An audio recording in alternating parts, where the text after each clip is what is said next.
মানগাচরে 3 দিনের কর্মসূচিতে শুরু হলো খেল মহারণ উৎসব। বিধায়ক আমিনুল ইসলাম এবং জেলা শাসক রাহুল কুমার গুপ্তা এই খেল মহারণের শুভারম্ভ করেন।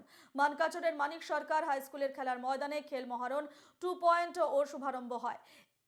এ নিয়ে আমাদের মানগাচরের প্রতিনিধি কবির মণ্ডলের এক প্রতিবেদন।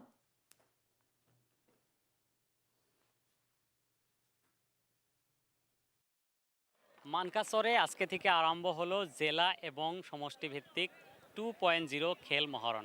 আর ইতিমধ্যে স্থানীয় যে এমএলএ রয়েছেন আমিনুল ইসলাম এবং জেলা শাসকের তারা এইভাবে দেখা যাচ্ছে খেল মহারণের যে সমষ্টি ভিত্তিক এবং জেলা ভিত্তিক খেলা, সেই খেলার ইতিমধ্যে ইনিগ্রেশন করেছে। আমরা দেখানোর চেষ্টা করব কিছু সময় পরে এখানে ফুটবল খেলা অনুষ্ঠিত হবে, কেননা 35টা দল রয়েছেন এই সমষ্টি এবং জেলার ভিতরে। সেই 35টা গাঁও পঞ্চায়েতের দলের মাঝে খেলাগুলা পরিচালনা করা হবে। আজকে প্রথম দিন, আর এই প্রথম দিনে তারা ফুটবল খেলার আয়োজন করেছে।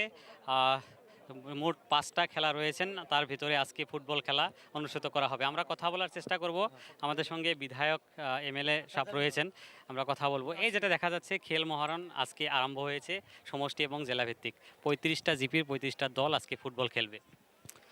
অত্যন্ত একটা ভালো খবর আমাদের জেলার জন্য। আমাদের জেলায় খেল মহারণ শুরু হয়েছে, বিভিন্ন খেলা, football, volleyball, swimming, cycling, chess, run, jump, যথেষ্ট খেলা আমাদের মাঝে আছে। আমরা দেখতেছি এই খেলার জড়িতে আজকে 35টা জিপির আমাদের জিপি ভিত্তিক হয়ে গেছে।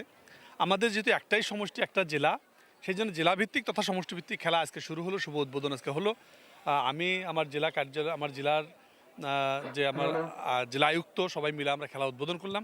আশা রাখি এর মধ্যে যথেষ্ট প্রতিভা লুকিয়ে আছে বিভিন্ন জায়গায়। এই প্রতিভাগুলো আগামী দিনে আরও ভালো খেলুক, আরও ভালো ফল করুক। তারা জয়েন্ট ইভেন্ট বা ইন্ডিভিজুয়াল ইভেন্টে ভালো খেলুক, তারা স্টেট খেলুক, ন্যাশনাল খেলুক। এর জড়িয়ে দৈহিক মানসিক পরিবর্তন আসুক, ড্রাগসের প্রচলন বন্ধ হোক, ভিডিও গেমিং বন্ধ হোক। আমি এগুলো চাই। এই খেলার জড়িয়ে আমরা যথেষ্ট উপকৃত হব বলে আমরা আশাবাদী। নিশ্চিতভাবে আমরা দেখানোর চেষ্টা